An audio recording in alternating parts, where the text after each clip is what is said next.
Hi, everyone. Welcome to Office Hours. If you're watching on YouTube, you can find out more about what we do at officehours.global. First hour is general discussion about media and virtual production. Second hour is something we want to spend a little bit more time on. Today, we're going to talk about building teams, both inside and outside an organization. How do you actually do that in a sustainable way?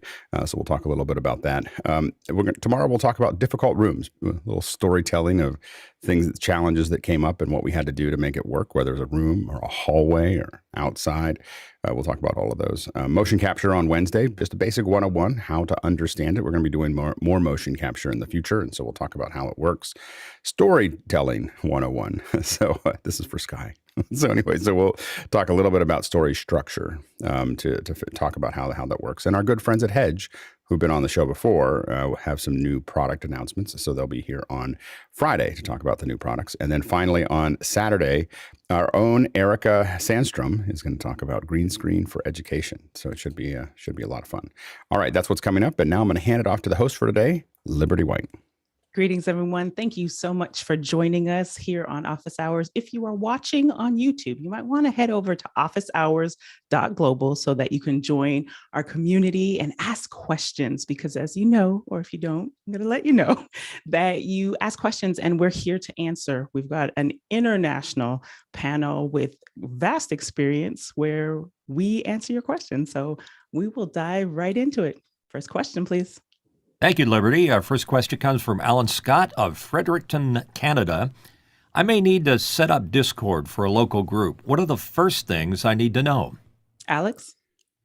I wouldn't say that I'm an expert, but with any forums, the first thing to do is, number one, is Discord is free. You don't have to do anything to people. You can make it better by paying for things, but you don't need to. Number two, start slowly. Like, we have a very complex set of things within Discord, inside of the Office Hours Discord, but we didn't start that way. We started with a handful of discussions that we wanted to have, and then we started to add things as our membership started to use it.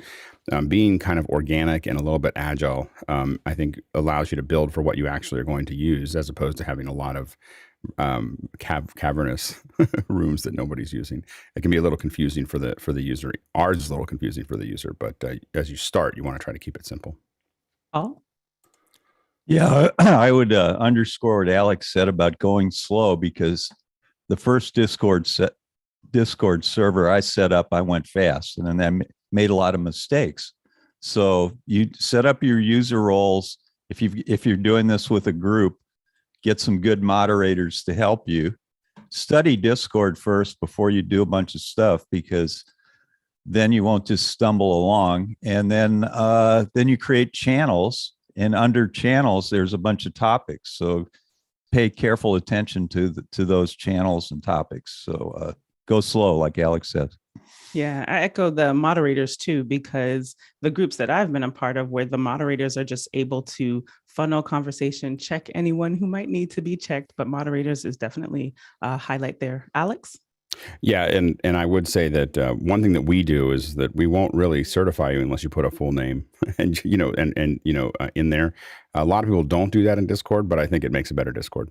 So we won't really let you participate that much until you've kind of what I consider fully registered. And I've been doing that in online forums for almost 20 years now, and it just really cleans up the conversation pretty quickly.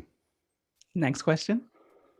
And it's from Jonas Isur from Karlsruhe, Germany. What would be the cheapest wireless mic system, handheld and belt pack with headset, that you would rely on for a small corporate live production? Budget is max $700 per unit, but cheaper systems would be much preferred. Alex? I think the Sennheiser G series is probably the one that we'd probably lean on for something at that price range. I tend to use something a little bit higher than that, and at home I use Rhodes, little Rode Goes, but I wouldn't use those in a corporate environment. Guy? Yeah, same. I'd also recommend taking a look at, in that same price range, the Sony UWP line. You can see here that you can get one without that plug-on transmitter or with. So if you're trying to do a handheld, you would use this. You would attach the handheld onto the plug-on transmitter. So this is transmitter, and receiver. So that's at the $799 range. It's a little above your budget, but I think that you'll enjoy paying for the extra difference to get the quality. Jeffrey?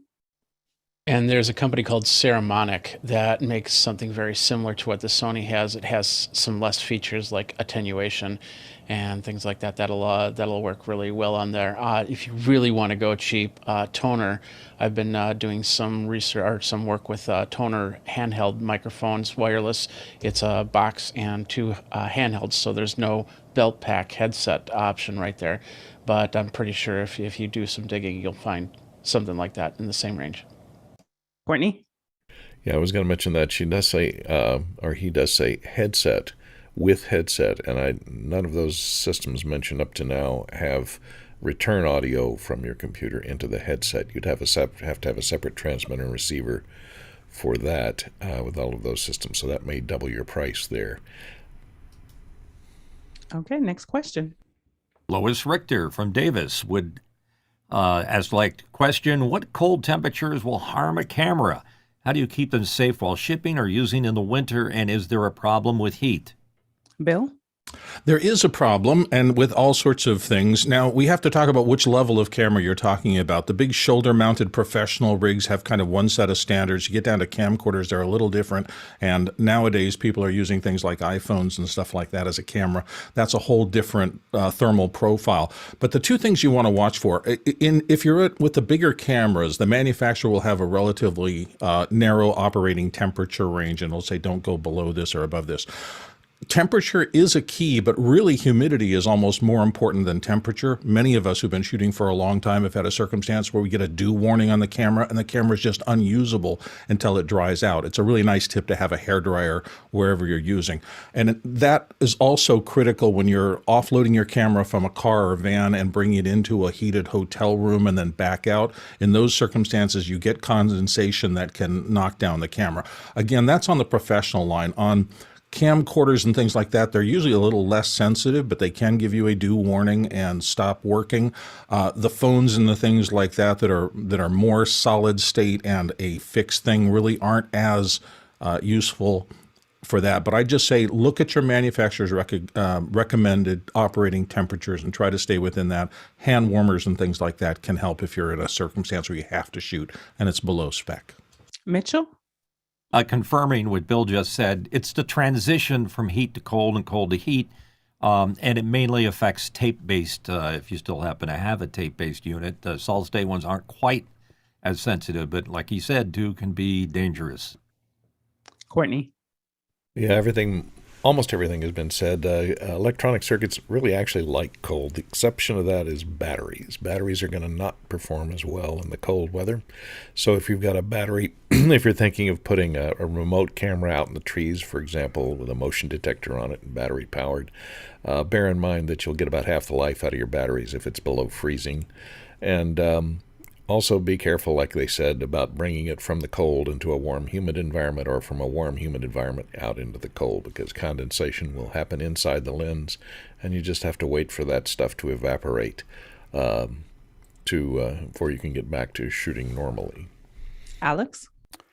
Yeah, the lenses are the thing that are the most challenging for us when it comes to cameras, and the size of the lens makes a big difference. So it's the amount of glass that's changing one direction or another. So if you have we've had like big ingenue lenses, and those might take hours, whereas a little camcorder will take a couple minutes because there's just not as much mass, to basically hold the heat or the cold. So those are the things that you kind of want to think about. We never use any kind of artificial way to reheat something because it can affect the collimation of the lens. So we'll never use anything to heat it. We just wait for it to go. We try to keep them in airtight areas with desiccant, so that if we're going to take it out and let it warm up. So that's another thing that keeps it in a very dry environment while it's changing temperature. And sometimes we plan those out. I was in Cambodia and I was in a very well air conditioned hotel. And one of the things we did is we put it out on the porch for 3 hours before we did it. So I got up early and had breakfast or whatever, but it was sitting on the porch to allow the lenses to get back to temperature before we started shooting. Lois? So when I asked this question in after hours, I got a couple of responses about still cameras. And the thing that I heard that I thought was most useful was to have a giant plastic bag that you stick your camera in when you're moving it from one place to another. The other was that lost it. Those Pelican cases, they are moisture sealed, and so that's an excellent way to change temperatures because it doesn't get moisture in it while it's doing that. And then finally, TJ said if he's on a shoot and he's gonna go out and be in his car and it's cold and everything, that when he comes back in to warm up, he just won't bring his camera in. He'll bring the battery in, but he leaves the camera in the car, so it isn't changing temperature since he's gonna have to go right back out. Next question. Danny Law from Malaysia asks the question, being that we are still facing with new variants of COVID, what is the recommended way to sanitize sound, video, or lighting consoles? Alex? Yeah, there's two things that we do. One is alcohol, some kind of alcohol swab that we very carefully put on. We don't spray anything on it, so it's just the surfaces that people are probably going to touch. And then we also use ultraviolet light. So you have the ones that really work are not something that are handheld. So the ones that are handheld make you feel better, but there's ones that will warn you that you can't look at them, and those are the ones that really do the job. You can't do them over and over again to your devices because it can't affect the plastic. But it will kill everything on the surface. And so in a handful of times, I wouldn't do it every day. Doing it for a show here and there might make sense, but you can do the handheld ones as well. The most important thing is time, so the virus actually doesn't sit on the surface for very long. And so if you're going between different operators, giving it a little bit of a light as well as possibly a wipe down, and then giving it a little bit of time generally is going to eliminate most of the risk. At least that's what I'm told. Now, to be honest, in the United States, we hire teams. So we have a team that manages this. So every time we go on a break, every time we walk away from our device, someone comes over and wipes it down. So it's a pretty common, constant process for most of our productions here. Designated sanitation op. I like that. Usually it's a sanitation team. Like we have somebody who is managing. So in the productions that I work on, we get tested every time we show up, or at least the first day. We usually had to do a PCR test 72 hours before we showed up. We then have someone who comes in, they clean before the team walks into the space that they're cleaning. And again, they check our temperature as we walk in. We have to have N95 or better masks. We then have to, then we're given a lot of warning about not eating inside, not taking your mask off, not doing those things. And then there's someone wandering around cleaning up after us. So that's what most productions that I've been on for the last year and a half have been looked like. Bill. I first misread this. I didn't see the lighting consoles part of it. And so that to me says tactile stuff. So I always have Clorox wipes and some form of spray, Lysol or something like that I can dust things with in a not quite as formal a situation. But it really depends. I was also going to note that we do a lot of plastic bags. Alex gave us a tip a while back about making sure that anything that is handed to an individual, like a headset or a mic or something, goes in a kind of a sealed bag. It's a little bit theater, but I agree with him 100% that the comfort of knowing that somebody's handing you something sealed that looks like it's been sanitized goes a long way to signaling to everybody that we take this stuff seriously. Good point. Courtney? Yeah, another good practice is to, if you have enough equipment to do this, is to assign a specific microphone or headset to a person. And that's say if you're doing a multi-day shoot, and that way that person gets the same headset and microphone every day. You can sanitize it at the end of the day if you're going to charge it for them, or you can give them the charger and make them responsible for charging it. That can be a little iffy, but that way it keeps that particular microphone and headset in the control of that person all the time, and you don't have to use sanitization as much. And I would not spray anything on the lighting console. I would use, like you said, Clorox wipes or some type of disinfectant wipes that is good for viruses. And Mitchell. Yeah, you can tell it's being taken very seriously because not showing up in movie credits, the teams that are they're COVID teams, basically. So it's just interesting to see that now part of our vernacular. Yeah, that's a really good point. Bill? And I just wanted to clarify on the spray. What I do is spray it onto a cloth and use that to wipe it down. It just keeps the detritus of a whole bunch of Clorox wipes out of my life. I went through pull boxes of those, had too many of them around sets.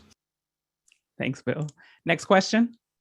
And it's coming to us from John Pewitt from Huntersville, North Carolina. I'm interested in using AirPlay with an old mini system. What is your favorite AirPlay 2 receiver? Jason. All right. You're using a couple things interchanged here that it's a little bit tricky. AirPlay 2 is only Apple TV as far as Apple manufactures, as far as Apple manufactured AirPlay things. If you're using video, my favorite is an Apple TV. If you're using AirPlay 2, your only option is either an older Mac or an Apple TV. And then, of course, there's Airfoil by Rogue Amoeba. So that's pretty much your options. An old computer running Airfoil will do what you're trying to do wonderfully. Next question. And it's from TJ Asher of Minneapolis, Minnesota.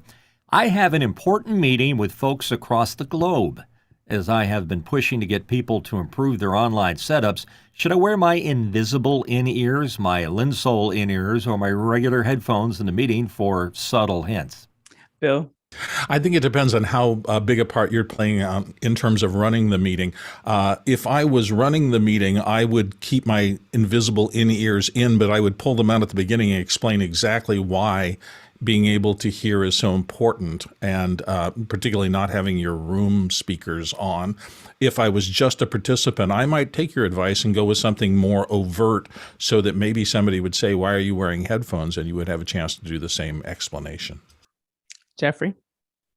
Yeah, I would choose the Linsole over invisible regular headphones. If you're talking about your cans, then I would say, yeah, that might be, depending on how the meeting is, if they'll accept that or not. As for people noticing, you might get one person out of a group, and yeah, that one person, you then tackle that. Just try and make it about the meeting and do your best. And Alex. Yeah, I'd probably use the Linsoles as a subtle thing, and I wouldn't say anything. I would just do it. I think that a lot of times the headset over the ears always feels like it's a little too much, and the invisible won't make any impact. And I usually in a meeting, I don't want people to like, oh, he's talking. If usually with me, the big thing is the mic. When the mic is there and they can see it and they ask about it, then you use that as an opportunity to do it. But usually I wait for someone to bring it up before I mention it. Next question. And it's from Jonas Isyer of Karlsruhe, Germany. Has anyone tried returning the audio to Zoom without a mix minus and letting the noise cancellation magic do its thing? Courtney. Yes, you're hearing it now because I have side tone in my ear from my mixer, which since I'm using it as the USB source for both microphone and playback, I have to have echo cancellation turned on, and I'm in music mode, so a high quality music mode with echo cancellation turned on, and Zoom will then mute my microphone from going back out and creating feedback. And it seems to work fine. Nobody's complained yet. Matt. So it all depends on the latency between what you're sending back into Zoom.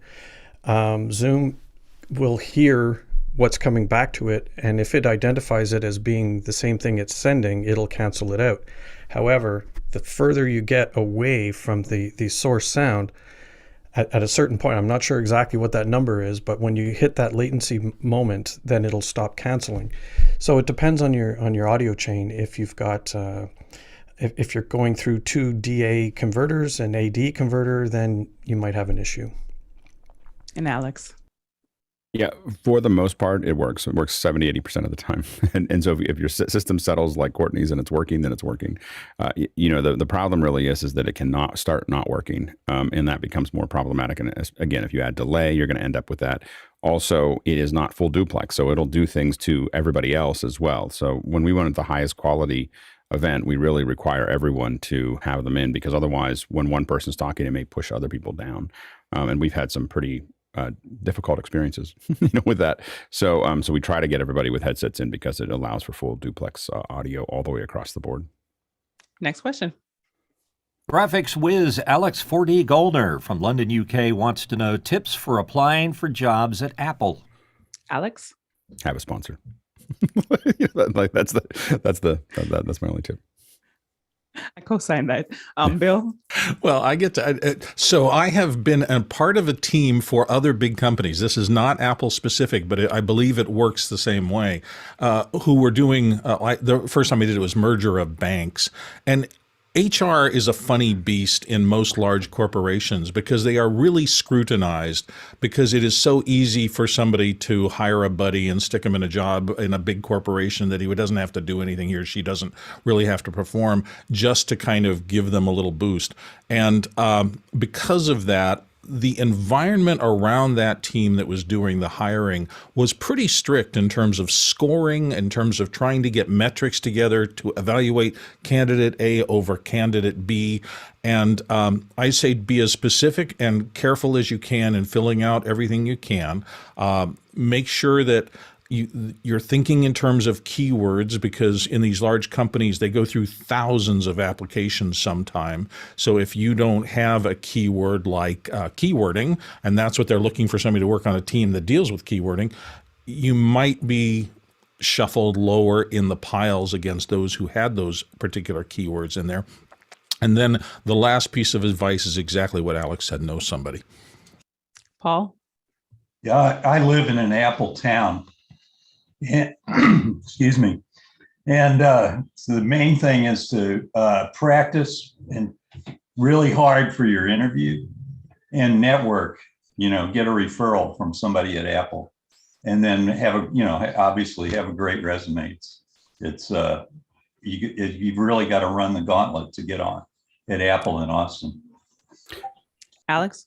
Paul, your main mic isn't, you're not talking into your mic. We just hear the whole room. The other, for every job I've ever gotten, it's always been, I had the job and it was just a matter of going through the paperwork to get it done. So a lot of times it's a matter of building relationships over very long periods of time. I've never actually, I don't know if I've ever I maybe once or twice applied for a job that I didn't know somebody in the company, and someone who said, we want to hire you and we want, and here's the thing. So always look for how that works. And for the person asking the question, I'm sure he knows a couple people. And and I was just thinking too, without knowing what position you are looking for, that's also something else. The higher up you go, yes, you're going to want someone to sponsor you to help just navigate that for you. So next question. And it comes to us from an organization called the Seventh Scroll in Brooklyn, New York. They said, good morning. We're considering running SDI and XLR cables roughly 300 feet away from Extreme Iso and X32 for better shots. Would XLR feeds be stable at that distance? Any suggestions? Jason? The short answer is yes. If you're running a line level throughput, you can radiometrically separate it from any sort of power source so that there's no distortion, and hopefully you're using star quad cables. If you're not willing to do all of those things, please use Dante. Just use Dante converters, and then the potential for problem goes significantly down. Courtney? Yeah, I agree. You can run XLR audio cables at line level that distance, usually as long as you don't have any really high voltage that you're running in parallel to it. Another possibility would be to embed the audio at since you're running SDI, embed the audio at the SDI end with something like a Blackmagic embedder, and then you can just disembed it at the other end, or just use it on the SDI signal. If it's the same audio that is traveling with the video, then you'll have it in sync and traveling with the video as well, and that might be a better option for you, and just let it travel digitally over the SDI, and then you won't have any problems, and you run less cables. Alex?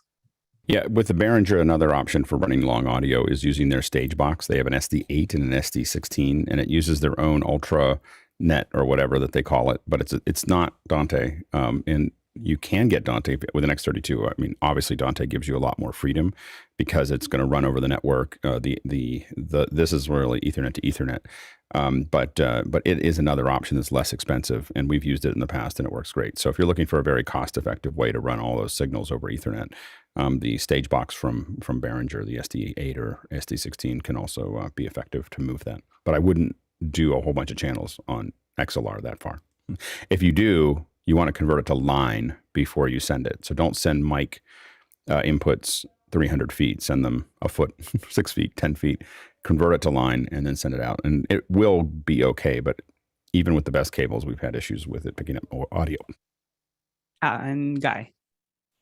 Yeah, the video side on the SDI, you're pushing the limits at the 300 feet. I'd probably switch over to fiber if you can. And with all that conversion going on into an extreme, if I recall correctly, the 7th scroll is a church. And if you're doing iMag and having presenters with the image behind them, you're going to notice some frame delay on their mouth. And so if that's an issue, you want to be aware of all the stages of conversion that you're going through. And so that might not even be the right switcher. You might not want to go HDMI to SDI and back and forth and all that. So you might want to look at getting one of the switchers that's natively SDI, and that way you can keep everything native. And then, like the others have said, maybe embed the audio in with SDI or over fiber. Next question. And Chris Widener from Lafayette, Indiana is here. Would an unlisted iPhone app for Mukana be on the horizon? And then there's a link there to that question. Bill? I suspect we will be hearing from the developer instantly with the actual word on this. I will just say I've been pleasantly surprised. It's an indication to me of how far the iOS device world has penetrated into the enterprise. And for those of you who don't hang around business circles, enterprise is relatively large corporations who need to deploy these software packages for sometimes thousands or tens of thousands of people. I never thought that the iOS devices was going to be Apple's entry into the enterprise. And boy, it has gone crazy from restaurant chains all the way up the line, the number of things that are using iOS devices to get their business going on. And these unlisted apps, I think that's one of their target areas. But Alex will tell us the truth because he knows. Alex? One of the problems that we've had before is you either had to publish something to the public or you had to essentially put it out as a developer release. And so the unlisted version is something that's pretty exciting to go halfway in between. I don't want to necessarily make it I don't care if everybody else uses it. I just need this subgroup to use it. And so I think it's relatively new and we're pretty excited about it. There will be an iOS app, probably distant horizon, not near horizon. So stay tuned. Next question. From Chris Fenwick of our very panel. Is there any sort of utility or advanced control setup that allows you to easily move between multiple Unity patches or possibly to monitor multiple Unity productions simultaneously? Well, Chris, it looks like we've possibly been stumped on this one and have to do a little bit more research. So if you can maybe put that back to your notes and bring that back, then it'll give us some time to do some work on that. Next question. And it's from Tobias Moss. And he has a question. How do you mic an acapella group outdoors in the middle of a field, or just better not to even try? Tobias? And just to clarify, this is for amplification with an audience right in front of you. This was a failure of an event on Saturday night. Rest of the event was great, but acapella couldn't be heard. Okay. Bill? So I didn't realize it was a sound reinforcement circumstance rather than a recording circumstance, but some of the same things apply. You have some pluses going in. There's going to be no RF if you're outdoors in the middle of a field, or at least hopefully it will be not an urban area, so you won't have to worry about rejecting power lines and stuff like that, maybe. The other thing, though, is that your speakers and mic placement becomes critically important. If the kinds of mics if you're using Omnis and they're anywhere near the projection field of the speakers, you're going to be dealing with feedback, and that's going to be very difficult. An acapella group, if you can individually mic each person and then have a mixer out there so that you have control of individual balance, and you don't have to have an omni mic or something covering a large piece of the choir where you have to up that volume, that's going to probably get you better results. You should be able to do this. I don't see it as being a gigantic problem. Just pay attention to the feedback moderation measures that good miking will do, and give it a shot. You should succeed in this. Alex? I would use DPA 4066s with a wireless for each person to make sure that, and then mix it from there and then pay attention to where the speakers are. Jeffrey? And I would too, or handhelds, but there is one microphone you might want to take a look at. It's called a throat microphone. It's for anybody that's doing bass, anybody that's doing drums, and it's like a choker on you, and that will help. That'll help accentuate the lower ends of vocals. And Alex? And we've used a lot of throat-based mics, and I don't think they'd have the resolution that you'd probably need for an acapella group. That would be the only concern I'd have. Next question. And it comes from Lester Greenberg of Palm Springs, California. As a user and non-pro, thank you all for all the help you provide. The 27% I understand has helped me up my AV game and my business. Thank you all. I think I understand maybe 2% more each week. That's a good average there, Matt. Ditto. That's all. Alex. Ditto. I learn every week from everybody. So, and I've been doing this for a long time. So what I love about it is that there are folks that are just getting started that are still have a place for them to learn and listen. And then there's folks that some of the folks on the panel here that have been doing this for a long time, and we're all still learning. We're all still cross-pollinating. So it's exciting. And Paul. Yeah, I agree, but I don't know what the question is here. It's just a comment. Yeah. Just a comment. Okay. Next question. Next question from Paul Wallace of Austin, Texas. What's the next best rated Q&A system after Mukana? Alex. The most typical one people use is Slido. That's the one that most people use if they're not using what we use. Next question. We can't hear you. Lester Greenberg of Palm Springs, California asked, I just scored a like-new 24-inch Prompter People Teleprompter for under $1K. It is big. What do I need to do about a tripod as the few I have are smaller and seem overwhelmed by it? I'll use it for Zoom focus groups. Thanks. Guy?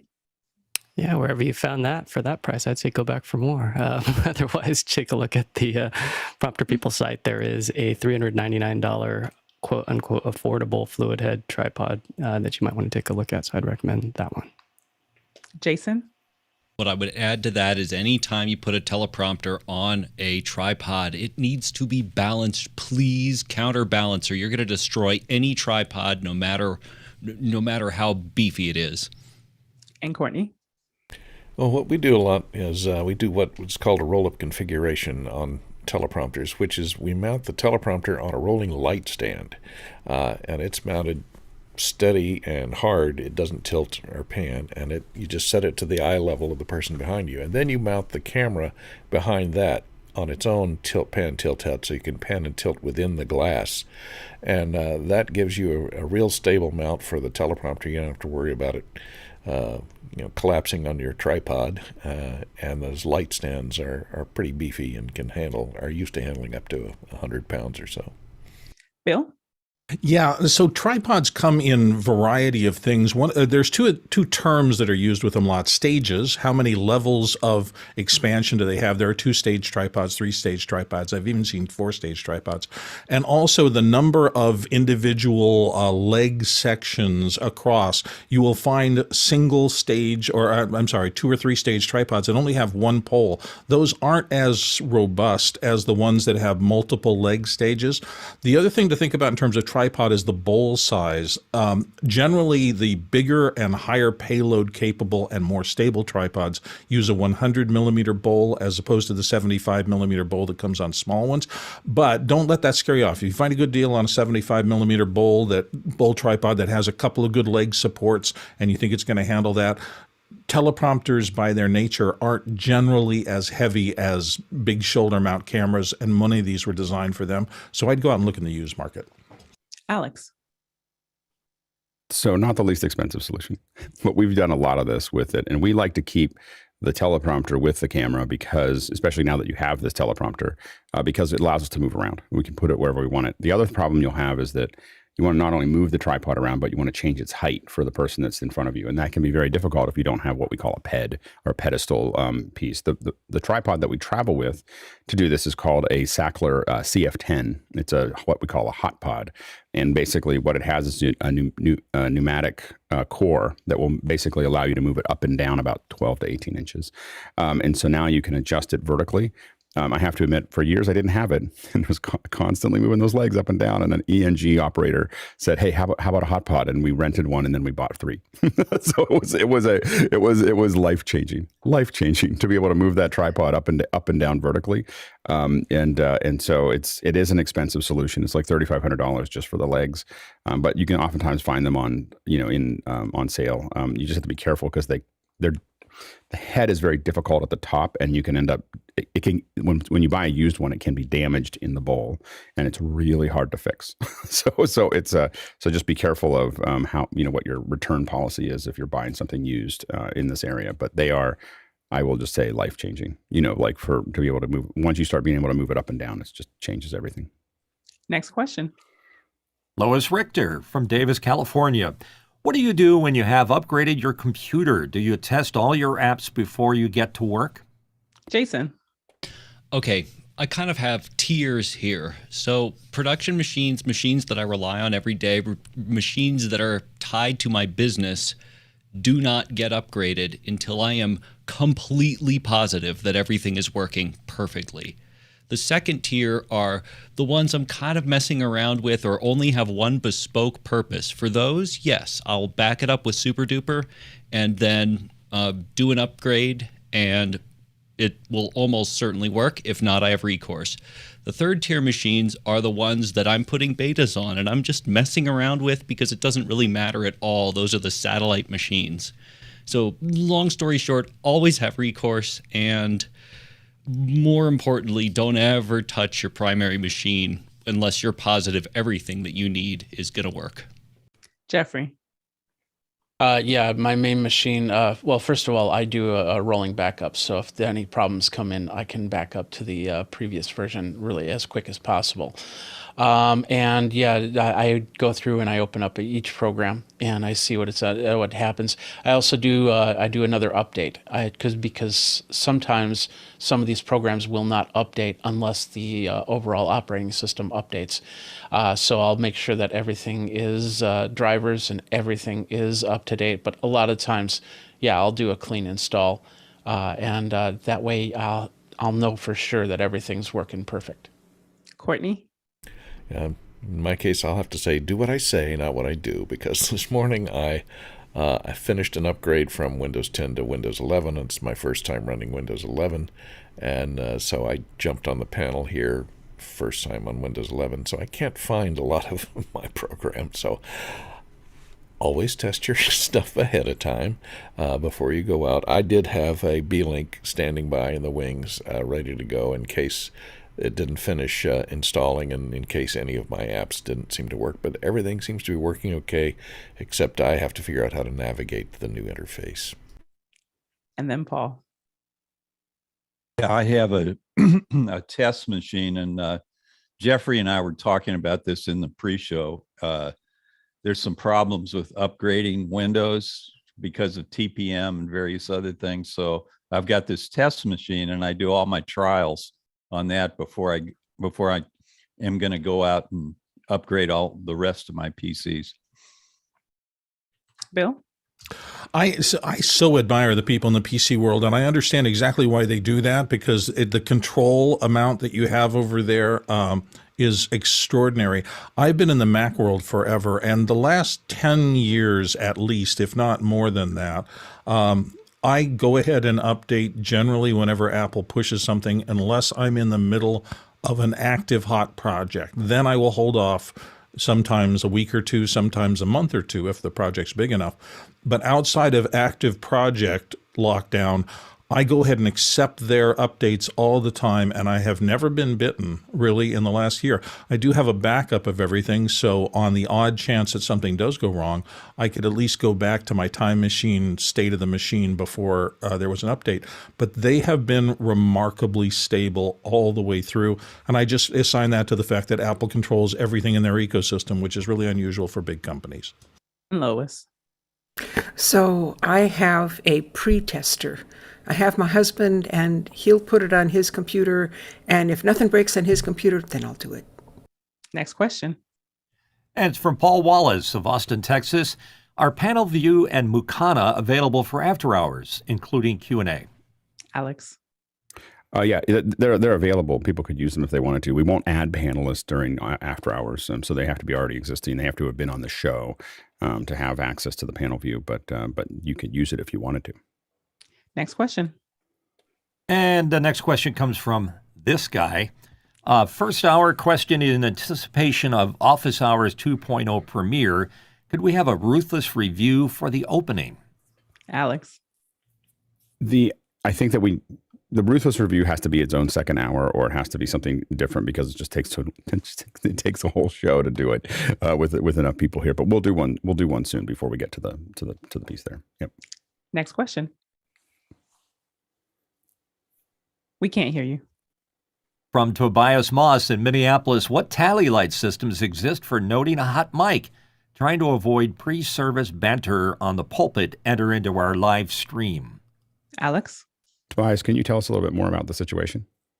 Sure. We're live streaming from our sanctuary, and we have a mixer in the back being operated by a sound engineer who's mixing the in-house and the stream. And he's assured me your mics are closed until it's service time, but I still get nervous not knowing in the moment. Yeah, if you're talent, you generally want a wireless system that gives you a switch. So I will constantly ask talent. It's a little dangerous, but a talent that knows what they're doing will switch their transmitter off. And it makes people nervous. But if you don't have someone who's really like a true high quality A1, or someone who's only there to manage your mic for really high events, we have someone who's literally managing just the mics. There's a separate person who manages that to make sure we don't have open mics. But otherwise, in a more casual environment, the talent oftentimes will turn their own transmitters off, before they go in. It makes the audio engineer very nervous, but it makes the talent feel better, especially if there's lots of things you might want to sort out before the show with them. Tobias? So these are goosenecks that are built into the pulpits. Got it. Okay. Yeah, so I would consider everything a hot mic if it's not attached to me. Do the goosenecks have a button? Can you turn them on and off? I don't think they do. Yeah. Mitchell? Yeah, if you have a GPI type connection or ability to switch, then you can use one of these little gadgets called a super relay to convert that switch into a tally light of any kind. And in fact, in this case, you can even plug it into the back of the unit. But a wireless is better. You can. The only thing I'll add to that, I know I'm stepping on this a little bit, but the only thing, because I don't think we really answered the question, the other thing you can look at is some kind of mic mute that you have up that the mic goes out of and into that before it goes out. So you have a little button up there with a little light. When you push on it, like I use the Studio Technologies, 205, it has a color. And I can just glance down and I know whether it's opened or not. And I also have control of it as the as the talent. So that's those are announcer mics, and those are announcer systems, and those are Studio Technologies makes 20 versions of it. So at different prices. So that's another way to do it, is giving yourself a mic, some kind of mic button that you get to have that has a light. That's the key. If it has a light, then you know what's going on. Next question. From Jonas Isur from Karlsruhe, Germany. Has anyone tested the DJI Ronin RS2 and Blackmagic Pocket 6K as a auto-track PTZ camera with the Middle Things APC-R Controller? What are your thoughts? Guy? Yeah, our friend, the other Jonas in Germany, has that kit, and it looks interesting. I mean, the thing about PTZs is, usually you want to use the zoom, and on that, how are you going to zoom in without gears? So there's other devices that'll allow you to do the zoom, and you also got to be concerned about weight. And so like a 70 to 200 would be a nice range typically, but even that may not be long enough to get across the stage. So while I love that full frame look, or even Super 35 look, you might want to look at something like the data video PTR 10. So something like this with more of a traditional camera, or something with a larger sensor, like maybe a Panasonic 310, which the CX310 has the same sensor as the UE150. So now you do have a real 20x zoom rather than just a little bit of a zoom that you might not be able to get to. So I would take a look at these. And then at the super high end is the Mark Roberts systems. But yeah, definitely talk to Jonas and see what he's thinking with the lens and with that control. It is cool though. I mean, we're definitely on the right path. Alex? I will admit, being able to control focus is something that's important for us. We don't when we're in a Steadicam operation or a gimbal, most of the time we're moving the camera. Not now if you have to set it or still, but we don't. It's pretty rare for us to zoom and move at the same time. But I could see that being a possible issue. But being able to control the focus is super important. Next question. From Paul Wallace in Austin, Texas. He's back with a question. There is a problem with the Shure MV7 mic that it uses the older type tiny D USB connectors. How can you get these to hold better? Jason? Well, let me start by saying this is why XLR there's no such thing as non-locking XLR. Like USB-D is not a professional way of connecting things, but I'll give it a shot. So this is my wireless body pack, and I have a tiny little rubber band here that basically does strain relief and allows me to kind of pull this out so that even if this falls off of my belt, it's still able to not pull out. So, some sort of jerry rig like this is probably your best bet, but use XLR. You got lots of mics, Paul. Bill? 2 words, gaffer's tape. This is one of those circumstances. If you don't want the cable to fall out, you've got to put something on there. Those are just not very stable. So I would wrap it with gaffer tape. I might also think about using that and then trying to find a little pigtail that you could wire that would change that USB-C that you wrap up into something more robust. Courtney? One thing you might look at is some of this 3M mounting putty, which is a removable mounting putty. It's sticky. It's designed for mounting things to wall. It comes off cleanly. It's white, and you just make a little circle of it around that connector and stick it to the back of the microphone or wherever it attaches, and that might hold it. Give you a little more grip onto that microphone, and you can easily remove it without leaving schmutz behind on the microphone. And Paul? Yeah, I like Courtney's answer, and I also like the rubber band answer. So I think I'm going to try a combination of both.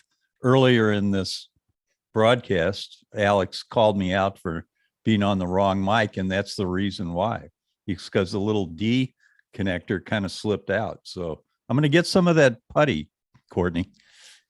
Gotta love the variety of hacks, and that's why we have all of this experience on the panel. Next question.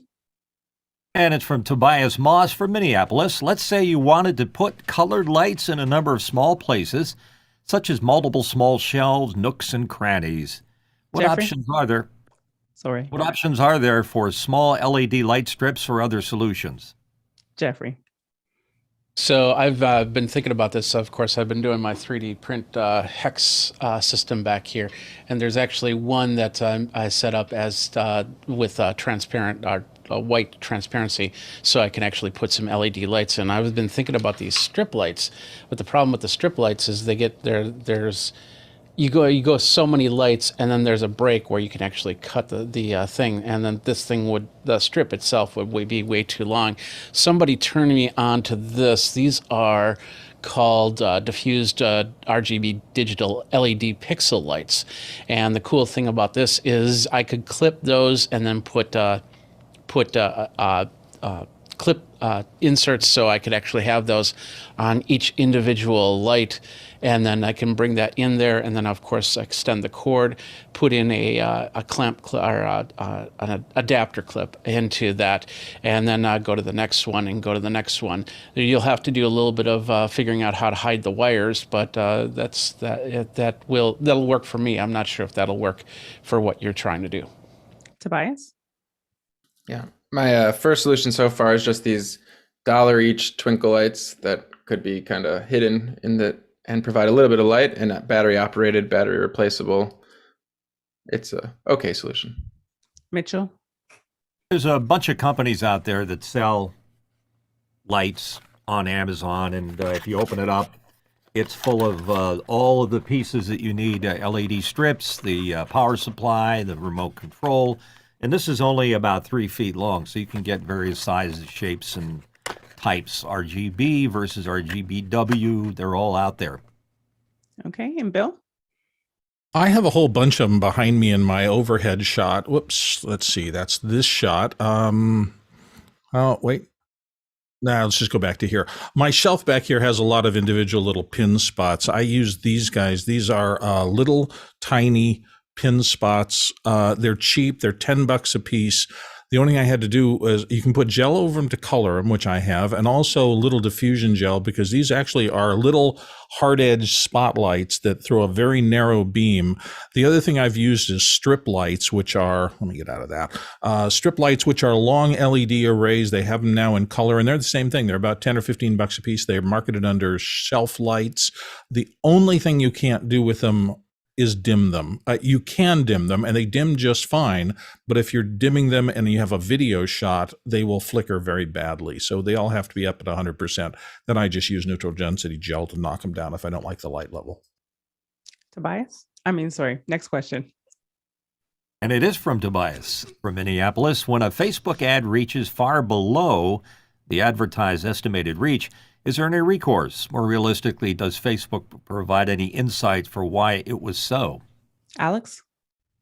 I haven't done this recently, but my understanding is generally Facebook thinks it's a really big pond, and if you didn't reach the level, then your vertical was too specific. So what you set as your terms in what you were trying to hit was too specific, and so I think that they view it as your fault. so I think that there's not a lot of recourse there because they'll argue generally that you needed to cast a wider net to take full advantage of the platform. I mean, I that's been what I've heard before, but it's been a while since I've done it. Yeah, and you just might want to Alex's point, just double check even before you push go on that ad to see where it says, are you green? Are you hovering into the red and not forced? Because you can ultimately force through an ad, and just being mindful of that. So, next question. From Douglas Carmichael, I've noticed that Cisco switches, Catalyst 9300 series, for example, had been out of stock. What enterprise-grade network equipment have you had success procuring? Alex? Also from Cisco, Meraki. But it's a lot more expensive. It requires a membership. And I have a feeling that if Cisco's running out of chips, it's probably the place that they apply them as opposed to less expensive pieces of hardware. That's what's happening in a lot of places is the more expensive stuff gets the chips and the less expensive stuff has to wait. Next question. And is our panelist Chris Fritchie from Tomball, Texas.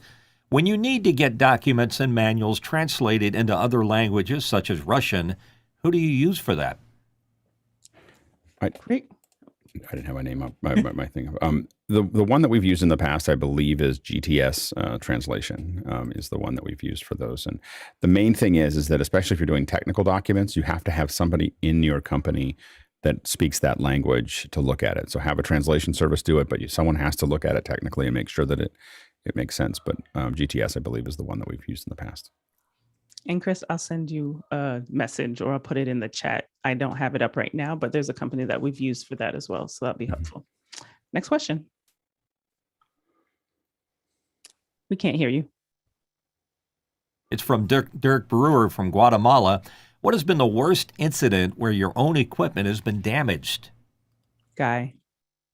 Well, I'd say slightly damaged. I may have showed this picture in the past. This guy from the Mars Volta tried to take my camera and throw it into the audience like he did at a couple other shows. He threw a cymbal, he threw a drum riser and some lights and a fan into the crowd, and then he tried to grab my camera, and I wasn't going to let it happen because I dropped $25,000 of my own money on that camera, and it wasn't going out without a fight. So he did strip the tripod plate a little bit because he carried me, my dolly track, and a 25-pound sandbag. I weigh like 150 pounds, so he was on something and almost ruined my camera, but wasn't gonna let it happen. Mitchell? Yeah, I think we're close to devoting an entire show to this. I had an older Sony SK91, and it was on a tripod, and it was locked off, and I turned around for about 2 seconds. Next thing I heard was this crash. The tripod head had loosened, went straight vertical, and the entire camera rig with the lens went straight to the ground, shoved the lens up into every circuit board inside the camera, and I never turn around on a tripod that I know I've locked down. Lesson learned. Next question. Next question. Yeah, go ahead, Alex. Go ahead. Okay. From Chris Fritchie again, from Tomball, Texas.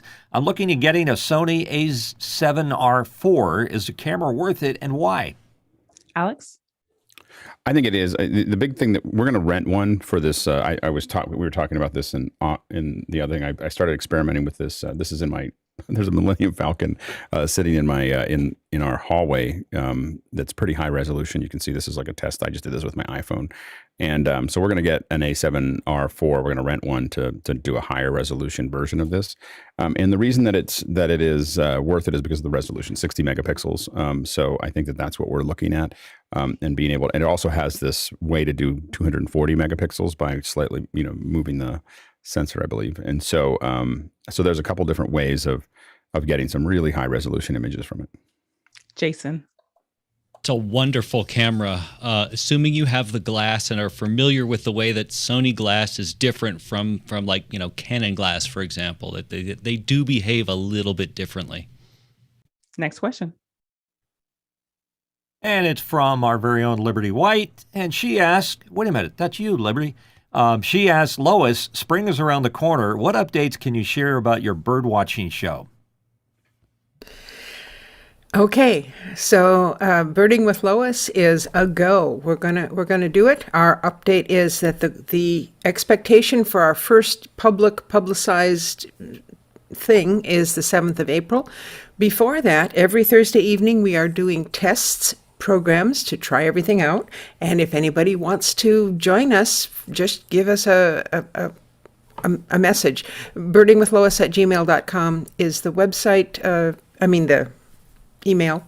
And the exciting news is that we have just gotten a very large library of bird photos and bird sounds that we are going to be able to use on the show. So things are progressing. It's still a little scary, but we're a go. Awesome. Great update. Thanks, Lois. Next question. The Seventh Scroll from Brooklyn. We want to easily move an Ursa G2 on tripod between spots where fixed instruments are in the way. Would you recommend adding casters to tripod or adding another tripod to the mix? Alex? Some of it depends on whether you're in front of the camera or not. Is there a wide shot that you're going to see you doing whatever you're doing? I would definitely, if you've got a lot of stuff around, the casters may or may not make sense because you won't be able to roll it there. But that's something if you have that path, you may be able to work. Another thing to think about is a less expensive jib.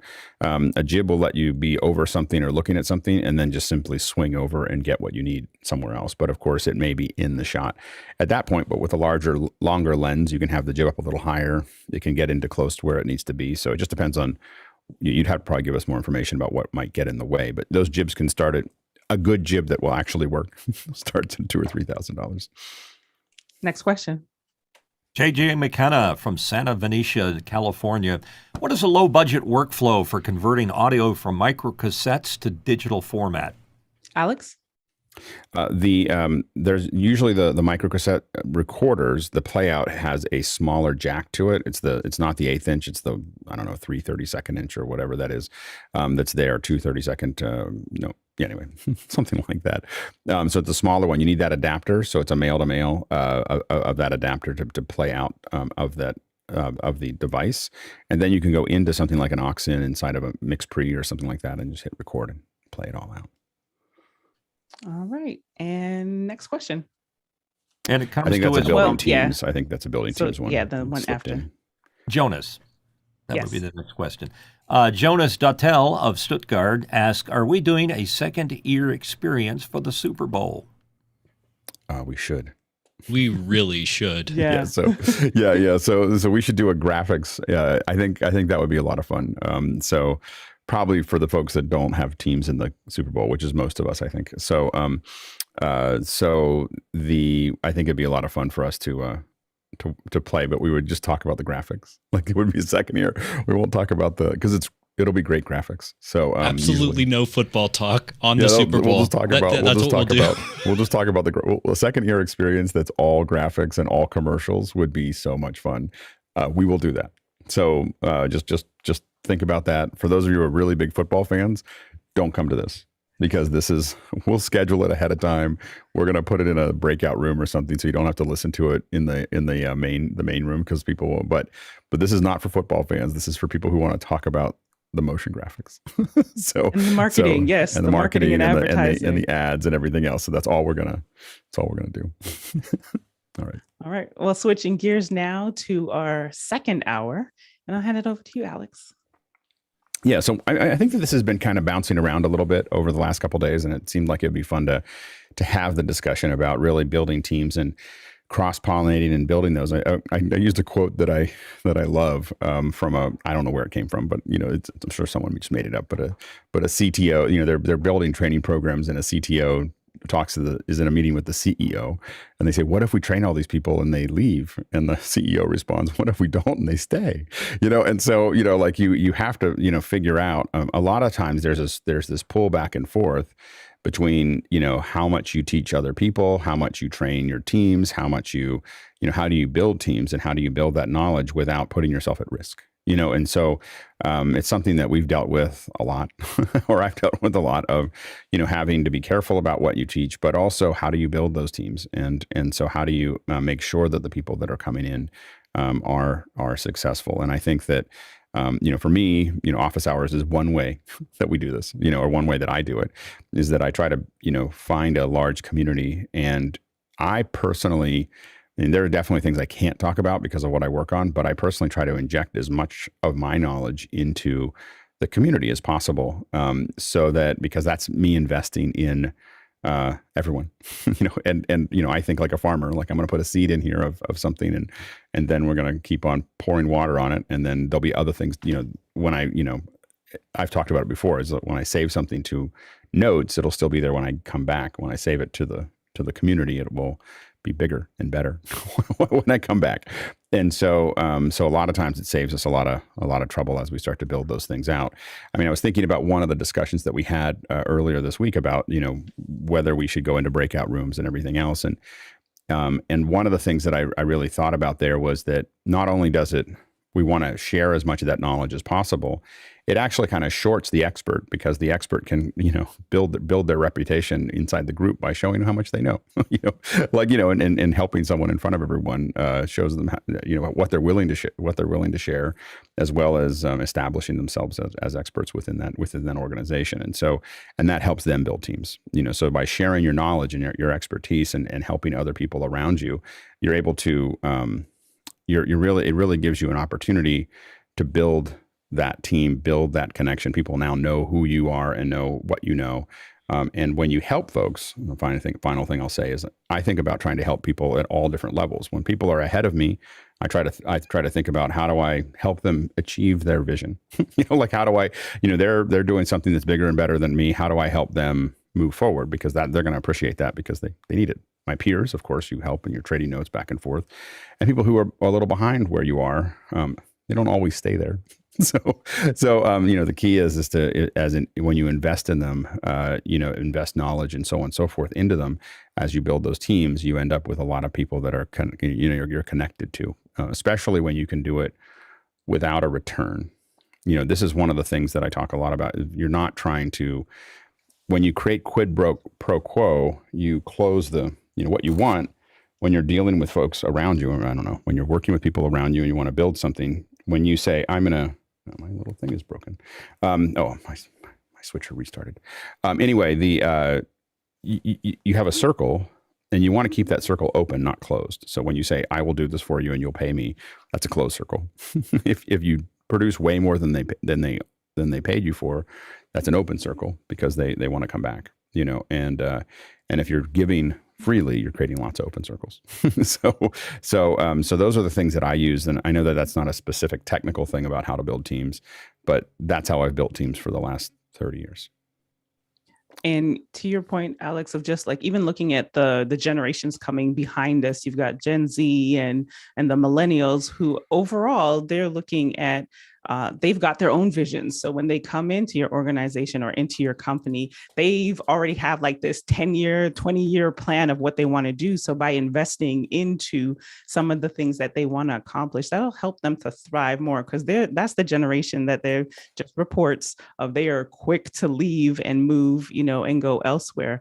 But I'll speak on the corporate side of things, of just even when I was working in government, and as much as we were the innovation team, we were the group building the websites and bringing on video and even streaming. But one of the things that kind of helped push me out the door was the fact that looking at the growth in the company. So yes, or in the organization. So yes, we did get some training, or we were allotted some like budget wise so that we could go to conferences or workshops. But when it came to moving up, that talent always came from the outside. So just really thinking about your culture, that if you're creating a culture where people are rewarded in that way as well, because that's important as well. So that's what I'll share on just thinking about team, like creating opportunities for growth and seeing who puts in the work, because they're coming and they're supporting and they're collaborative and like all the things that you want. It costs more to replace talent than it does to invest so that they can grow. So, Jason. My thoughts on this, at least to begin with, are there's this beautiful idea that Ray Dalio has about idea meritocratic promotion. So essentially, it becomes this push-pull of a team build, where if your ideas have merit and you share them freely and they are not terrible, they rise. It's not exactly a meritocracy. It's somewhere in the middle, and it causes this positive feedback loop where everybody wants to get better because nobody is perfect, and it's a very good place to start as far as I'm concerned. All right, we'll kick off this conversation. First question. Oh, I'm going to give Lois in the buzzer. Go ahead, Lois. So building teams is a very loose thing. So if you're talking about a specific corporate situation and this is the team that does this task, if you're talking more broadly about getting people together to do something that maybe you haven't hired them, maybe they're just joining for their own purposes. So having a specific process and a specific goal for that team so that everybody who's coming into it understands what it is that they're getting into makes being on a team much easier, much happier, and makes the teams last longer. Can't hear you, Liberty. My apologies, Alex. Yeah. One thing that people think of sometimes, especially with volunteers, but oftentimes also, is how hard it will be. Oh, that'll be hard I shouldn't ask for that because that would be difficult. And that's actually, I have found that the opposite is true. That when people are interested in or is doing something that's challenging and interesting, that challenges them, that's interesting to them, that's doing something that means something.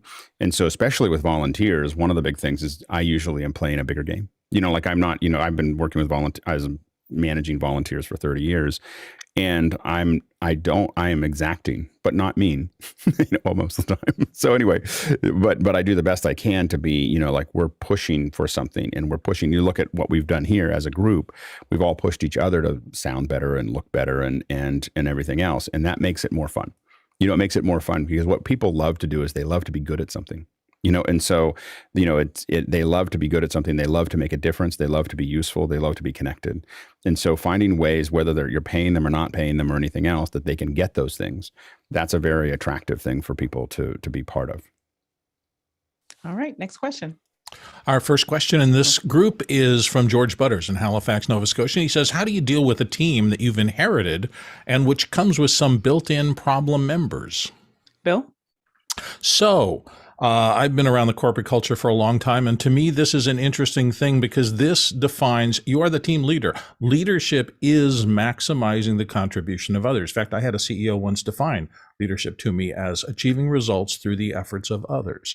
So literally, that's your job as the team leader, is to maximize the potential for everybody on the teams that you're managing. And in this case, you have to dig down and you have to have the skills to understand what is it causing that member to be less than performant? What are their problems and how?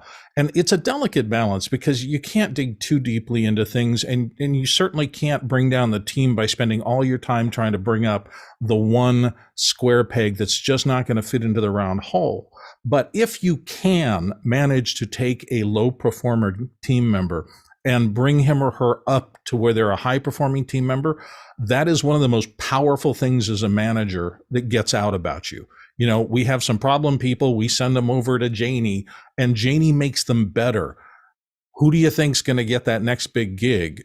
It's going to be Janie, because this is exactly how it all works in corporations. You always have people, either through life circumstances or just their natural capabilities and mismatches, that are not going to be doing what you think they could do. And if you can figure out how to help them get up to the next level, that is golden. Yes. Courtney? Yeah, the problem member happens in corporate environments a lot when nepotism raises its ugly head and you have to hire the boss's nephew or something like that. So you're faced with bringing someone onto a team that may not be interested in working on your team, but you're stuck with them. So you try not to marginalize them, but try and bring them in and get them interested in the job that they're doing without alienating them. But it's a delicate line to walk because you can't fire them because, you know, it's the boss's nephew. And they may not be very well motivated because they know they've got that job because they're the boss's nephew.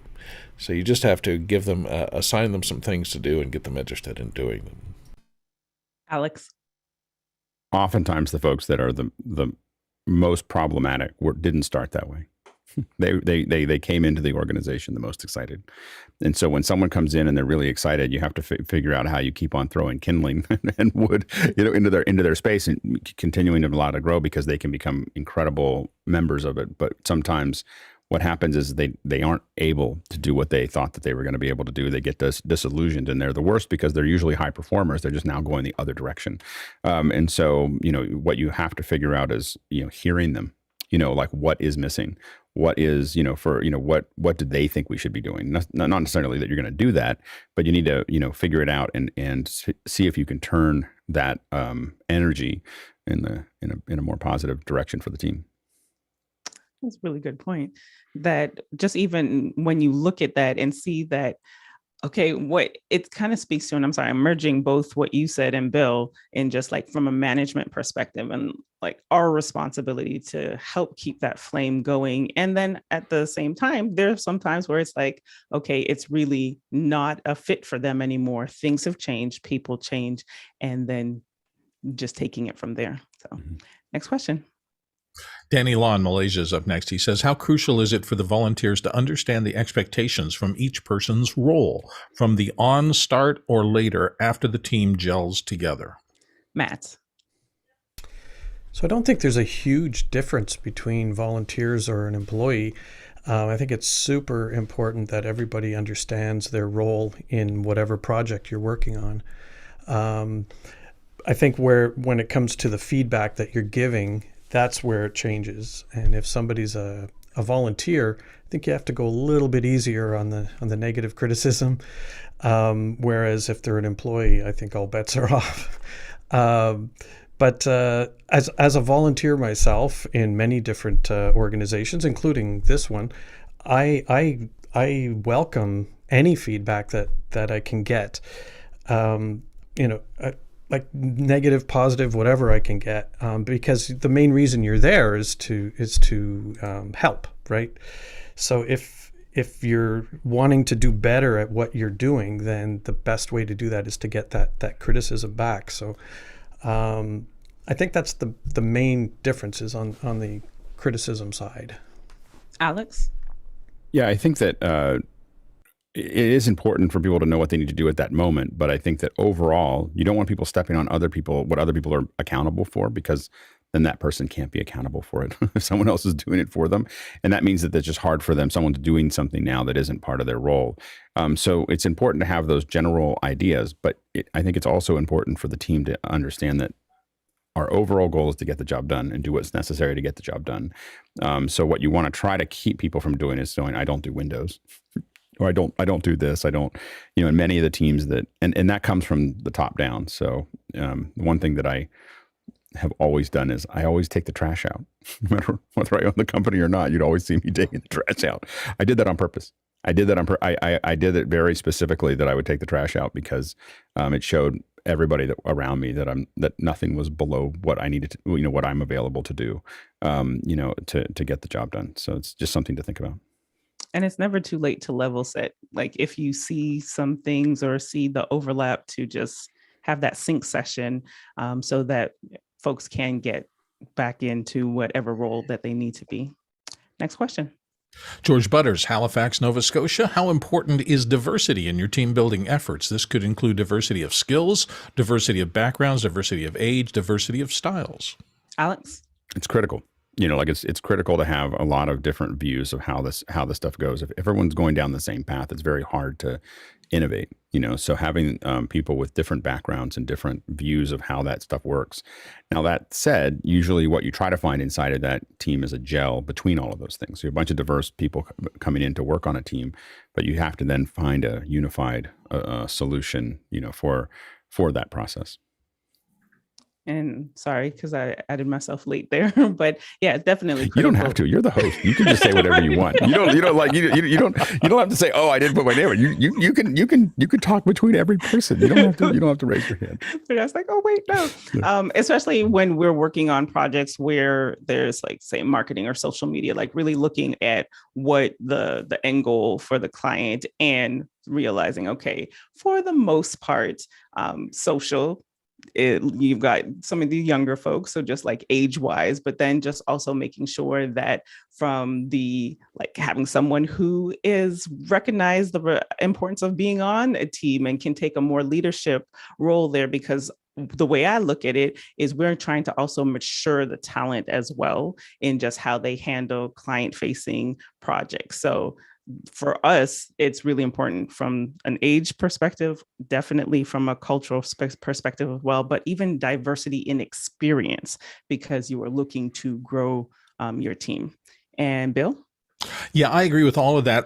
There is one tiny little thing that I will add as a caveat, and that is I dealt in a few of the big companies that I worked with, talking with CEOs and upper management about the possibility of silos growing inside of teams. If the team is particularly big, like the programmers are over here and the salespeople are over here, and depending on how that diversity comes together, you can sometimes get the dynamics of, hey, we're the ones in charge and the rest of the teams are subservient to us. So that is, I think, another argument for why diversity across the entire field of your employees really helps.